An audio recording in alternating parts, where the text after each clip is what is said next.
श्री गुरुभ्यो नमः।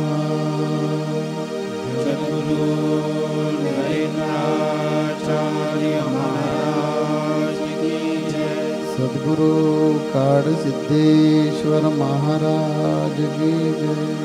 संत शिरोमणि गजानन महाराज की जय। आद्य जगद्गुरु रामानंदाचार्य महाराज की जय। सियावल्लभ रामचंद्र की जय। गुरुर्ब्रह्मा गुरुर्विष्णु गुरुर्देवो महेश्वरा गुरुर्साक्षात् परब्रह्म तस्मै श्री गुरवे नमः। सार्थ श्रीमद दासबोध दशक 18वा समास 6वा उत्तम पुरुष निरूपण। श्रीराम नाना वस्त्रे नाना भूषणे येणे शरीर शृंगारणे विवेक विचारे राजकरणे अंतर शृंगारिजे शरीर सुंदर सतेज वस्त्रे भूषणे केले सज्ज अंतरी नसता चातुर्य बीज कदापि शोभा न पवे। देव ब्राह्मण आचार विचार कितेक जनासी आधार सदा घडे परोपकार देणे ईश्वराचे। एह लोक परलोक पाहणे अखंड सावधपणे राहणे बहुत जनांचे सहाणे देणे ईश्वराचे। देवाचा कै पक्ष घेणे ब्राह्मणाची चिंता वाहणे बहुजनांसी पाळणे देणे ईश्वराचे। धर्म स्थापनेचे नर ते ईश्वराचे अवतार झाले आहेत पुढे होणार देणे ईश्वराचे। उत्तम गुणाचा ग्राहिक तर्क तीक्षण विवेक धर्म वासना पुण्य श्लोक देणे ईश्वराचे। पुंडलिक वरदे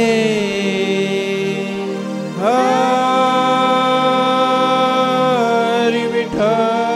श्री ज्ञानदेव तुकाराम पंढरीनाथ महाराज की जय। जगद्गुरु नरेंद्राचार्य महाराज की जय। नित्य वंदनीय जगतगुरु श्री स्वामी नरेंद्राचार्य जी महाराज के पावन चरण कमलों को वंदन करते हुए सत्संग में उपस्थित सभी श्रोताओं को मेरा सांप्रदायिक श्री गुरुदेव। मित्रों, पिछले रविवार सत्संग के माध्यम से हमने सुना कि एक वक्ता को हमेशा श्रोताओं की इच्छा, उनका स्तर, इन चीज़ों का ध्यान रखते हुए अपने वक्तव्य को करना चाहिए ताकि उन्हें जो ज्ञान दिया जा रहा है, जो चीज़ समझाई जा रही है, अच्छी तरह समझ में आए। इस विषय को हमने समझा। आज इस सत्संग के माध्यम से हम सुनेंगे, देखेंगे कि समर्थ हमें क्या बताना चाहते हैं। समर्थ ने इस समाज का नाम सत्पुरुषों के लक्षण, उत्तम लक्षण, इसे वर्णित किया है, इस तरह वर्णित किया है। और इसमें उन्होंने बताया है कि एक सत्पुरुष को अच्छे इंसान को, ज्ञानी पुरुष को किन लक्षणों से सुशोभित होना चाहिए? वो कहते हैं जिस तरह हम सांसारिक लोग अपने शरीर को जो नश्वर है उसको सजाने संवारने में न जाने कितने समय, कितने पैसे खर्च करते हैं, ये देखने के लिए कि हम सामने वालों को कितना सुंदर दिखें, कितने आकर्षित लगें। और हम भूल जाते हैं कि इस शरीर की महत्ता जिससे है, जिसकी वजह से यह शरीर चल रहा है, वह अंतःकरण, वह अंतरात्मा, उसका हम विचार ही नहीं करते। उसे किस तरह सुशोभित किया जाए, उसका श्रृंगार कैसे किया जाए, हम सब भूल जाते हैं। ये हमारी अज्ञानता है और हम सारे सांसारिक लोग इस अज्ञानता से त्रसित हैं। उसी अज्ञानता को सद्गुरु के सत्संग में आने से, यहाँ पर सद्गुरु के विचारों को सुनने से हमारी अज्ञानता दूर होती है। समर्थ कहते हैं कि ऐसे पुरुष या ऐसे इंसान जो दिखने में तो बहुत सुंदर हैं, लेकिन अगर उनके अंदर सत्व गुणों का अभाव है, अगर उनके अंदर नीति, न्याय, विचार, विवेक, राजनीति, परोपकार, क्षमा, दया, अगर इस तरह के गुणों का अभाव है तो ये कोई मायने नहीं रखता कि वह पुरुष, वह स्त्री शारीरिक रूप से कितने भी आकर्षित हों, समाज में उनका कोई महत्व नहीं होता। तो हम सबको, मैं ये नहीं कहना चाहता कि हमें आकर्षित नहीं लगना चाहिए, हमें अपने शरीर की देखभाल नहीं करनी चाहिए, अवश्य करनी चाहिए। ये अनमोल शरीर मिला है हमें, उसकी देखभाल अवश्य करनी चाहिए। लेकिन मित्रों, शरीर के साथ साथ उससे ज़्यादा हमें ध्यान देना है तो हम उस अंतरात्मा के ऊपर ध्यान दें, उसे सुशोभित करें, उसका श्रृंगार करें सद्गुणों के माध्यम से, ताकि जब हम समाज में रहें, हम समाज के सामने जाएं, हमारे वर्ताव से लोगों को लगना चाहिए कि यह एक सत्संगी है, इसने एक सद्गुरु की शरण ले रखी है, एक सद्गुरु की छत्र छाया इसके सर पे है, जो इसके व्यवहार से दिख रहा है। ये हम सबको हमेशा ध्यान रखना चाहिए। समर्थ कहते हैं ऐसा इंसान जो अहंकारी है, जिसके अंदर इन सद्गुणों का अभाव है, वो राक्षस तुल्य है। आप ध्यान से सुनिए, हमारे बीच में ही बैठे, हमारे समाज में ही रहने वाले लोग जिनके अंदर ये देव और राक्षस की तुलना समर्थ ने गुणों के आधार पर की है, वो गुण ही आपको देव बनाते हैं और गुण ही आपको राक्षस बनाते हैं। उन्हीं गुणों की वचना उन्होंने इस समाज में की है। अब आप सोचिए, समझिए कि वो गुणों की महत्ता कितनी ज्यादा है। हमारे सद्गुरु ने समय समय पर हम सबका मार्गदर्शन किया है। उन्होंने ज्ञानामृत देकर, अगर हम सबको याद है, तो उन्होंने 7-8 पंक्तियों का इतना अच्छा ज्ञान अमृत हमको दिया है कि दोस्तों, अगर उसको हम पढ़ें, उसका आचरण करें, तो समर्थ ने जितने गुणों का वर्णन इस समाज में किया है, सब हमारे अंदर आ सकते हैं, हम देवतुल्य बन सकते हैं।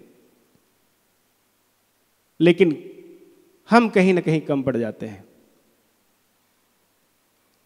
हमारे सद्गुरु ने कहा कि अगर आपको, इसमें बैठे कितने लोग होंगे जिन्हें वचन याद आएंगे अगर आपने पढ़ा है। कुछ वचन तो हम स्वामी जी के हर प्रवचन में रिपीट करते हैं, दोहराते हैं कि आप किसी का बुरा मत करो। लेकिन मैं आज उन वचनों को यहाँ पर दोहराना चाहूँगा जो सद्गुरु ने लिखे हैं, और उसकी महत्ता इतनी ज़्यादा है कि अगर हम उसे अपने आचरण में लाएं तो हमारा जीवन सार्थक हो सकता है। सद्गुरु कहते हैं अगर आपको पीना है तो ज्ञानामृत पियो, बाकी चीज़ों को पीने में कुछ नहीं रखा है। हम न जाने क्या क्या पीते रहते हैं, लेकिन अगर हमें पीना है तो ज्ञान का अमृत पियो। बड़ा बनना चाहते हो, समाज में दिखाना चाहते हो कि मैं बहुत बड़ा हूं, तो आप अपने शरीर को बड़ा मत करो, अपने घर को बड़ा मत बनाओ, बड़ी बड़ी गाड़ियां मत खरीदो, अपने गुणों से बड़ा बनो। अपने अंदर उन गुणों को विकसित करो जिससे सामने वाला देखे तो आपका स्तर बढ़ जाए, उसकी नज़रों में आपका स्तर इतना ऊंचा हो जाए कि दूसरी कोई ऊंचाई उसे छू नहीं सके। सद्गुरु कहते हैं आगे कि अगर आपको शरण लेनी है तो सद्गुरु की शरण लो। हम न जाने कहाँ कहाँ भटकते हैं, न जाने किन किन लोगों के पास जाते हैं। उसके बजाय आप सद्गुरु की शरण जाओ, सब कुछ मिलेगा। आपको ईश्वर पाना है तो सद्गुरु की शरण श्रद्धापूर्वक जाओ। और सबसे बड़ी बात, मानवता धर्म का पालन करो। आप इस वाक्य को समझो, मानवता है क्या? आज समाज में अगर सब लोग मानवता धर्म का पालन करें तो मैं यकीन से कह सकता हूं कि हमारे समाज की दिशा ही अलग होगी। एक बहुत अमीर आदमी एक गरीब आदमी को देखना पसंद नहीं करता। एक बहुत बलवान आदमी एक कमजोर आदमी का मजाक उड़ाता है,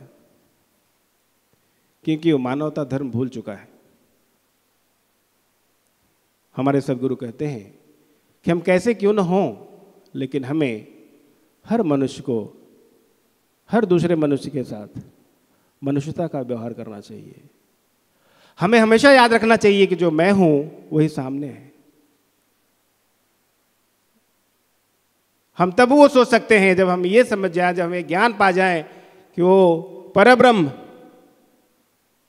रूपी सद्गुरु जो कड़कड़ में समाया है वो मेरे अंदर है, वो सामने वाले के अंदर भी है, तो हमारा व्यवहार बदल जाएगा।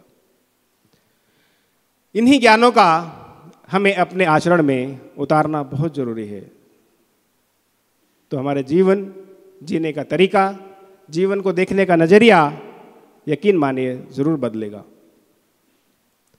आइए हम सद्गुरु से विनती करते हैं कि हे सद्गुरु, आप हम सब के ऊपर हमेशा अपनी छत्र छाया बनाए रखें। हमें ऐसे गुणों से सुशोभित करते रहें जैसे हम अपने जीवन को भी आपके बताए हुए मार्ग पर चलकर उसको सार्थक बनाएं, और आपकी कृपा हम सब पर हमेशा बनी रहे। वो एक भजन के माध्यम से लेते हैं, फिर कुछ दृष्टांतों के माध्यम से इस विषय को और सरलता से समझने की कोशिश करेंगे। हे सद्गुरु, इतनी कृपा करें हम सब के ऊपर, हम सब सत्संगियों के ऊपर जिसने आपकी शरण ले रखी है, कि हमारी सांस चले तो बस आपका सुमिरन हो। हम इतने सक्षम हो शारीरिक मानसिक रूप से कि सुबह शाम तेरी पूजा कर सके, क्योंकि दोस्तों बिना सद्गुरु के जीवन व्यर्थ है।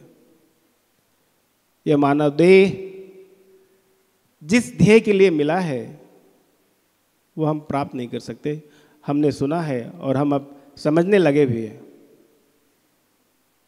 तो क्यों हम कहीं और जाएं, क्यों हम कहीं और भटकें, क्यों ना अपने सद्गुरु से मांगे जो हमें चाहिए।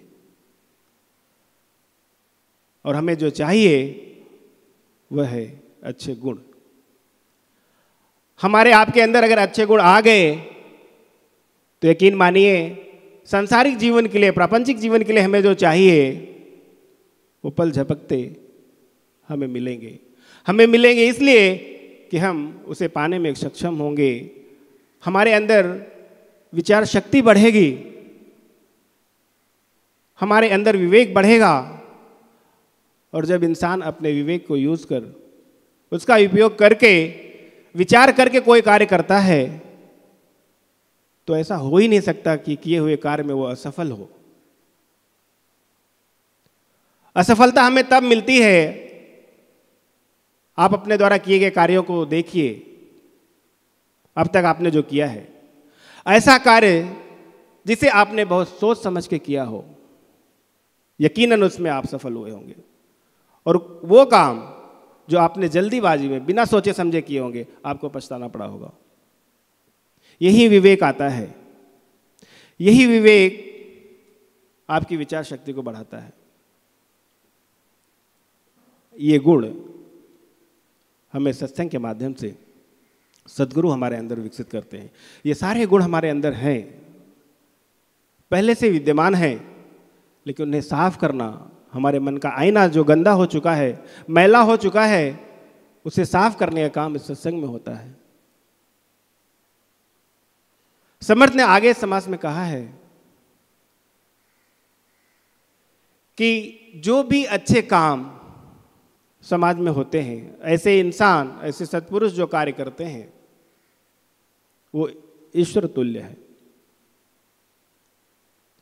ईश्वर की ही देन है कि वो समाज में इस तरह का परोपकार का रूप, परोपकार से लिप्त जितने भी कार्य हैं, ऐसे इंसान करने में सक्षम होते हैं। दूसरे शब्दों में मैं बोलूं तो वो उन पे ईश्वर की कृपा इतनी ज़्यादा होती है कि वो अकेले एक पूरे समाज को बदलने में सक्षम होते हैं, एक अकेले पूरे समाज का मार्गदर्शन कर सकते हैं। आज हमारे सद्गुरु न जाने कितने लोगों का मार्गदर्शन कर रहे हैं, हम गिनती नहीं कर सकते अपने उंगलियों पे, क्योंकि वो ईश्वर तुल्य है। वो कार्य कर रहे हैं जो परब्रह्म चाहता है कि आप मानव देह लेने के बाद उन गुणों से सुशोभित होकर वो कार्य करें। उन्होंने एक बहुत अच्छी वाक्य इसमें लिखी है कि विचार और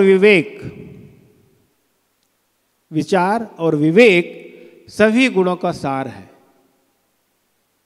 अगर आपने इन दो गुणों को अपने जीवन में उतार लिया तो आपका लोक परलोक दोनों साध्य होता है।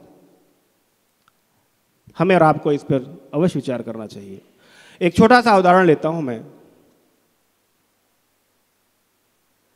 एक बार बहुत बड़े दार्शनिक होते हैं सुकरात, वो थोड़े कुरूप होते हैं, सुंदर नहीं दिखते। वो एक बार बैठे हुए अपने रूम में आईना देखते रहते हैं। उसी वक्त उनका एक शिष्य आता है। शिष्य जब कमरे में आता है, उन्हें आईना देखते हुए देखता है तो कुछ बोलता नहीं, लेकिन वो मुस्कुरा देता है। सुकरात समझ जाते हैं इसकी मुस्कुराने की वजह क्या है। तो वो शिष्य से कहते हैं कि मैं जानता हूं कि तुम क्यों हंस रहे हो। तो शिष्य बोलता है, हाँ, कि मैं कुरूप होने के बावजूद भी क्यों आईना देख रहा हूं, इस बात पे हंस रहे हो। उसने कहा हाँ। तो उन्होंने कहा कि मैं आपको बताता हूं कि मैं आईना क्यों देखता हूं। मैं आईना इसलिए देखता हूं कि मैं जितना कुरूप हूं, इस कुरूपता को मैं दूर कैसे कर सकता हूं। अब शरीर मिला है, बदल तो नहीं सकता, लेकिन इस कुरूपता को मैं अपने अच्छे गुणों से ढक सकता हूं। मैं अपने गुणों को इतना उत्तम बनाऊं कि लोग मेरे कुरूपता को ध्यान ही नहीं दें। इसलिए मैं देखते रहता हूं कि जब रोज देखता हूं तब मुझे मेरे अंदर जो गुण हैं उसे और विकसित करने की लालसा उत्पन्न होती है। तब उसके मन में एक शंका आती है, पूछता है, सद्गुरु मैं आपसे पूछूं एक बात। बोले पूछो। तो इसका मतलब जो सुंदर होते हैं, आकर्षित होते हैं, उन्हें आईना नहीं देखना चाहिए। बोले नहीं, यही तुम्हारी समझ की कमी है। जो सुंदर हैं उन्हें भी आईना देखना चाहिए, उल्टा उन्हें ज़्यादा देखना चाहिए कि कहीं वो ऐसा कार्य नहीं कर बैठे, कहीं ऐसे गुणों के फेरे में नहीं पड़ जाएं जिसकी वजह से उनके शारीरिक सुंदरता भी कुरूप हो जाए। कहने का तात्पर्य कि सुंदर मन, सुंदर शरीर की सुंदरता सुंदर मन से होती है। उन्हीं गुणों को यहाँ पे समर्थ ने कहा, और उन गुणों को विकसित करने के लिए हमें और आपको हर रविवार सत्संग में सद्गुरु की शरण में अवश्य आना चाहिए। उसी कड़ी में अगर मैं कहूँ तो जब विवेक नहीं होता है, जो बिना विचार किए हुए हम कोई कार्य करते हैं, तो हमें तकलीफ कैसे होती है। मैं एक छोटा सा उदाहरण लेता हूँ। एक बार एक संत गांव में बैठे रहते हैं, बताते रहते हैं कि ये शरीर जो मिला है अमूल्य है। परमात्मा, वो आत्मा इस शरीर को चलाती है, लेकिन हम उसे देख नहीं पाते, तो हम उसकी कदर नहीं करते, उसके ऊपर विचार नहीं करते, हम शरीर के बारे में ज़्यादा सोचते हैं। जैसे बिजली का करंट वायर में बहता है, उसको हम नहीं देख पाते, लेकिन बल्ब जलता है, पंखे चलते हैं, गीजर चलता है, वो सब देखते हैं। तो उसमें से बैठा हुआ एक व्यक्ति खड़ा होता है और पूछता है कि महाराज, मुझे बिजली देखनी है, जब तक मैं नहीं देखूंगा तब तक मुझे यकीन नहीं होता। ये सब तो कहीं सुनी बातें होती हैं कि कोई चलाता है। बोले नहीं, उन शक्तियों को देखने के लिए, उसका एहसास करने के लिए बहुत तकलीफ होती है, मेहनत करनी पड़ती है, शारीरिक तकलीफ देनी पड़ती है ना। ऐसे अध्यात्म, ऐसे भगवान, ऐसे ब्रह्म ज्ञान नहीं होता है, ऐसे उस शक्ति का एहसास नहीं कर सकते, आपको शारीरिक तकलीफ भी हो जाएगी। नहीं नहीं मुझे चलेगा, आप मुझे दिखाइए। नहीं मानता, बहुत समझाने के बाद तो अपने एक शिष्य को बोलते हैं कि बिजली का एक वायर छोटा सा खुला रहता है, बोलते हैं आप इनको जरा सा एहसास करवाइए। वो ले जाता है, बिजली का वायर जैसे हाथ को हल्का सा टच होता है, वो भाई साहब पूरा एकदम ऊपर से नीचे हिल जाते। बस बस महाराज, मैंने देख लिया, मैं समझ गया कि कोई शक्ति है। कहने का तात्पर्य कि इस तरह के जो विचार इंसानों के अंदर तब आते हैं जब उनको सद्गुरु की शरण नहीं होती है। अगर कोई कह दे कि जब तक मैं परब्रह्म को देखूंगा नहीं तब तक मैं मानूंगा नहीं, अब उसे आप क्या कहेंगे? हमें समाज में हम जब बाहर जाएंगे ऐसे लोग मिलेंगे कि आप लोग ये बातें करते हो, सत्संग में जाते हो, इतना आध्यात्मिक वार्ता करते हो, लेकिन कभी आपने देखा है क्या भगवान को? कभी आपने एहसास किया है? ऐसे मान लेते हो पढ़े लिखे लोगों। उस समय हमें अपने विवेक का उपयोग करना है दोस्तों। उस समय हमारे ये गुण काम आते हैं कि आप किस तरह से बर्ताव करते हो, किस तरह से उसको समझाते हो। फिर वो जो पिछले समाज में हमने सुना, वक्ता और श्रोता, कि आप सामने वालों को वही दो जो उसे चाहिए, और इस तरह दो कि जो उसे आत्मसार करने में आसान हो। ये सब चीज़ें, ये ज्ञान, ये बुद्धि, ये सब एक सद्गुरु के अलावा हमें और कहीं नहीं मिल सकता। तो मेरी सबसे विनती है, गुजारिश है कि कितने भी काम हमारे पास क्यों न हो, रविवार का दिन, 1 घंटे का दिन हमारे सद्गुरु के लिए, हमारे सत्संग के लिए, हमारे आत्म उन्नति के लिए है। तो हमें ज़रूर बिना किसी बहाने के सत्संग में आना चाहिए और अपने जीवन को धन्य करना है। जगत गुरु नरेंद्राचार्य महाराज की जय। सद्गुरु काड़ सिद्धेश्वर महाराज की जय। संत शिरोमणि गजानन महाराज की जय। आद्य जगत गुरु रामानंदाचार्य महाराज की जय। सिया